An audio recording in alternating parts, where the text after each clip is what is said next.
Questa struttura sarebbe una grande opportunità per tutti i bambini della Sicilia orientale perché ha tutte le facilities, tutte le possibilità, tutte le necessità che ha il bambino, perché c'è una cappella, c'è una sala giochi, ci sono 6 reparti di diligenza, ci sono le attività di day hospital, di ambulatorio, quindi veramente tutto.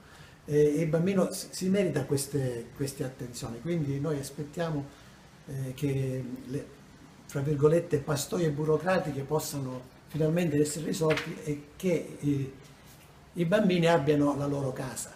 Ma in realtà dovrebbe avere la casa anche il pediatra, perché poiché la pediatria in questo minuto è situata in 4 strutture diverse, il pediatra di famiglia che ci manda i pazienti non sa in realtà dove li deve mandare, quindi è un grosso problema dal punto di vista logistico. Avere una casa è un fatto veramente importante, cioè la struttura poi crea la funzione.